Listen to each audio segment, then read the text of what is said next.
कि जनाब जो भी काम आता है तो मंजाकोट से शुरू होता है तो पतराड़ा की हद पर आकर ख़त्म हो जाता है, हमारे लिए कुछ बचता ही नहीं। तो मैंने ये तहिया किया था कि मैं इस बार इधर से शुरू करूँ ताकि ऊपर से हम आस्ता आस्ता नीचे चलें। जेई साहब आगे हैं, बिजली का मामला, ये जो बस्ती है ऊपर, जी, इनको कोई पोल नहीं है, ये इन लोगों की ये खाली ढोक नहीं है, यहाँ परमानेंट लोग रहते हैं। पानी की वजह से ये लोग अब इस पानी बारिश नहीं हुई तो पानी नहीं है नीचे, उस वजह से वो नीचे आए हैं। अगर बारिश होगी पानी होगा तो ये फिर ऊपर जाए। तो इन लोगों को एक तो पोल आप नोट करके ले जाओ, जी, ये प्लान में रखो, या जिस तरह अगर ये बेंगलोर में पड़ता है, गुलुत्ती में आप इसको पैसा रखाओ इसी प्लान में, और जितना जल्द हो सके इन लोगों को बिजली दे। जी। एक तो ये मसला, इसलिए चलो आप मौके पे आगे हो तो ये अब आपकी जिम्मेदारी है। जी। मुझे अगर कहोगे तो मैं एक्सीएन साहब से भी बात करूंगा, जरूरत आप महसूस करेंगे। जगह लिखनी है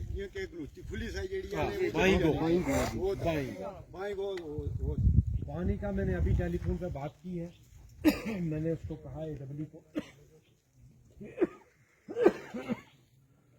टोटली उससे एक लाइन ला के मैं इन घरों को वो पानी मुहैया करूँ।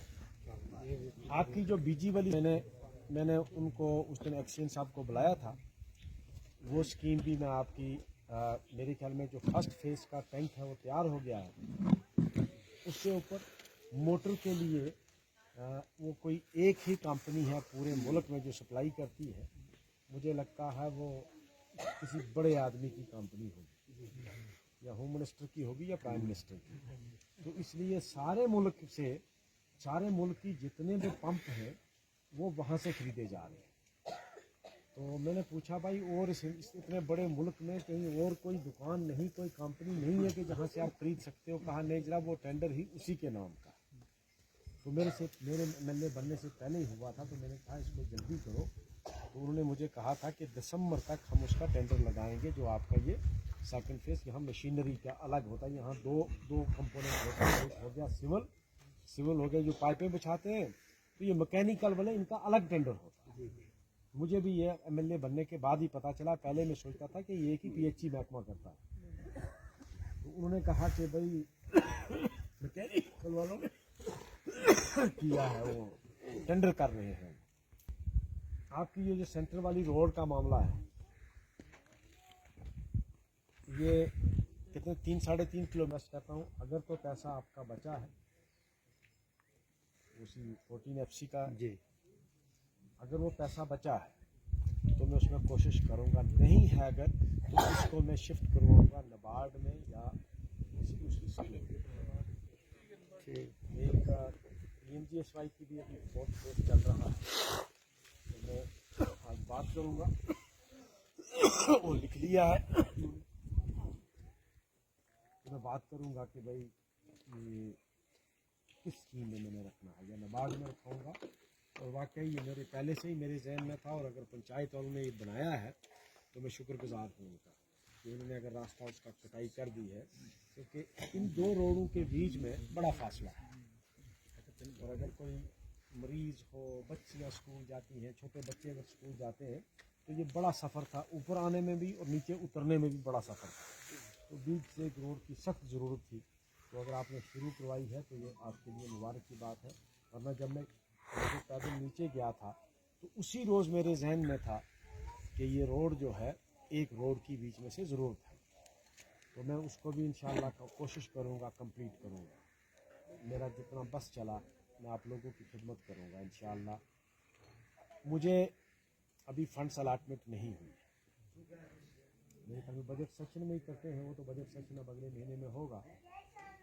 जो उसमें आपका हिस्सा होगा वो भी आपको यहीं से आकर, मैंने कहा मैं तकसीम शुरू ही यहाँ से करूँगा, क्योंकि मेरी कंस्टिट्यूंसी का नंबर 1 जो है पोलिंग स्टेशन वो यहाँ से स्टार्ट होगा, बिजली से ग्रेडी से काउंटिंग शुरू नंबर 1 तो यही है। तो मैं इंशाल्लाह नंबर 1 से ही शुरू करूँगा, मैं बीच से नहीं शुरू करूँगा, इधर से शुरू करूँगा। जो आपका हिस्सा बनेगा मैं तकसीम करके, मैं ये भी नहीं कहता कि मैं किसी का हक काट के आपको दूंगा, नहीं, उसका हक जो होगा वो उसको भी मिलेगा, फन्ना वाले को भी मिलेगा।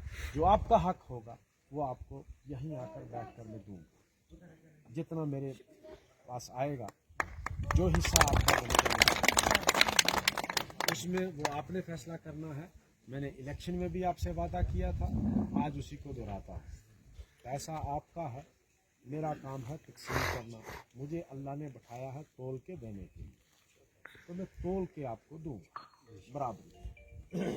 खर्चा कहाँ करना है वो इसी तरह सब बैठकर मुझे कहोगे, एक आदमी के कहने पे वो मैं नहीं करूँगा। हाँ, किसी का घर का कोई मामला है कि भाई किसी का घर बह रहा है, उसको प्रोटेक्शन की ज़रूरत है, वो अलग चीज़ है, वो मैं करूँगा। लेकिन बाकी जो मजमूई काम है वो आप सब बैठकर मुझे बताओगे कि जनाब हमारा ये हक है, हमारा ये पैसा है, इतना हमारा हिस्सा बना है, इसमें हमने ये चीज़ बनानी है। मैं यहीं अप्रूवल दे के जाऊँगा, यहीं ऑफिसर को बोल के जाऊँगा भाई शुरू करो। वो आपने क्या करना आपको, हाँ, थोड़ा सा सब्र करना पड़ेगा हम सबको, मुझे भी आपको। 5 साल है, अल्लाह का शुक्र है, 5 साल बहुत होते हैं। मैं कोशिश करूँगा कि इस इलाके में इस 5 साल में मैं कम से कम अपनी यादाश्त के लिए कुछ छोड़ दूँ। और अगर मैं वापस 5 साल के बाद आपके पास आऊँ तो आप कम से कम मुझे ये ना कहें कि इस इलाके में कुछ नहीं। मैं ये भी नहीं कहता कि मैं आसमान के तारे तोड़ के ला सकता, जितना मेरे बस में होगा, जो मेरे इख्तियार में है। अब मैं ये कहूँगा कि मैं झूठ बोलूँ आपको, मैं नौकरियाँ भी आपको बांटूँगा, तो एमएलए के पास नौकरी है नहीं, जो सच्चाई है। और दूसरी बात एक और मैं आपको बताऊँ, यहाँ कोई पुलिस की भर्ती है, बहुत सारे लोग मेरे पास आते हैं, सबको समझाता हूँ कि ये जो पुलिस का रिटन एग्ज़ाम है ना, रिटन एग्ज़ाम में कोई सिफारिश की गुंजाइश है नहीं, वो रिकॉर्ड है,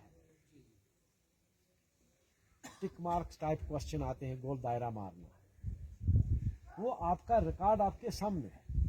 कल कोर्ट जब रिकॉर्ड मांगेगा तो वो सारे कागज ले जाएगा, आपने कितने सवाल दुरुस्त किए, कितने गलत किए, वो कोई बदल नहीं सकता। तो सिफारिश कहाँ करेगा? आपके हाथ का लिखा हुआ है, उसको कोई काट नहीं सकता। वो टेस्ट होते ही कंप्यूटर में फीड हो जाती है, वहाँ चेंज की कोई गुंजाइश नहीं है। लेकिन फिर भी हमें आदत है कि एमएलए का फ़ोन जाएगा तो शायद हो जाएगा, एमएलए का बाप भी कहेगा नहीं, चीफ मिनिस्टर भी कहेगा नहीं, पॉसिबल नहीं, मुमकिनात में नहीं। मैं आपको झूठ बोलता रहूँगा यहाँ, हाँ हाँ मैं देखूँगा, तो वो होगी झूठी तसल्ली। कुछ लोग नाराज होते हैं मुझसे, लेकिन हकीकत है, सच्चाई है, मैं उसको कैसे बदलूंगा? मैं क्यों झूठ बोलूं? मैं इसलिए झूठ बोलूं कि अच्छा हो गया तो मैं कहूँगा मैंने कराया, नहीं हुआ तो मैं कहूँगा कोशिश की नहीं हुआ, वो भी बेईमानी है। अल्लाह ऐसा ना करे कि मैं इस किस्म की किसी बेईमानी में मुब्तला हो जाऊँ।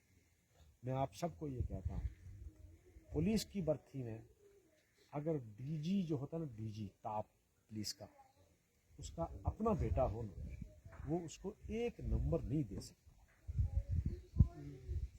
क्योंकि वाइवा के नंबर है ही नहीं। जब वाइवा है ही नहीं है, ये गड़बड़ कहाँ करते थे पुलिस वाले?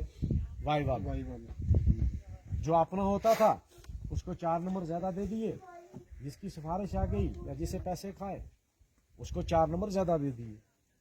वो सरकार ने ख़त्म कर दिया कि वाइवा नहीं होगा भाई, नंबर है हाइट के, नंबर हैं आपकी पढ़ाई के, जो 10वीं पास है उसको इतने नंबर, जो 12वीं पास है उसको इतने नंबर, जो बीए है उसको इतने नंबर, जो पास है खाली, चाहे वो 33% ही लेके पास हुआ उसके नंबर, और जो 100% वाला उसके नंबर बराबर है। और फिर है हाइट के नंबर। अब मुझे ये बताओ, मेरी हाइट है ही छोटी है, इसीलिए ये रखा है, तो नापने वाला मुझे खींच के तो लंबा कर नहीं सकता, ठीक है? वो ना तो रातों रातों बढ़ सकता है, तो जो है हाइट मेरी वही रहेगी, मुझे नापने वाले ने झूठ नहीं बोलना, कैमरा लगा है वो, इसलिए वहां भी सिफारिश, वरना वो सीधा कहेगा जाकर, जो दूसरा होगा ना वो कहेगा कि मेरी 5 फुट 8 इंच है, जैसा आपकी 5 फुट 6 इंच है, मुझे नाप लो। कोर्ट में जाकर जज को कहेगा नापो, मैं रातों रात तो नहीं बड़ा होऊंगा, उस दिन भी यही थी, नाप लो ना मुझे। वहां क्या करेगा, वहां डीजी क्या जवाब देगा, वहां एमएलए क्या जवाब देगा। इसलिए आपको जहां मैं नहीं कुछ कर सकूंगा वहां मैं आपको साफ कह दूंगा कि मेरे बस में नहीं है। हाँ, स्कूल में दूंगा, मेरे पास जब स्कूल आएगा मैं आपको दूंगा। टीचर लगाने में मेरिट है। हम लोग पहले आते थे भाई आरबीए, हम लोग आते थे एक्चुअल लाइन ऑफ कंट्रोल में,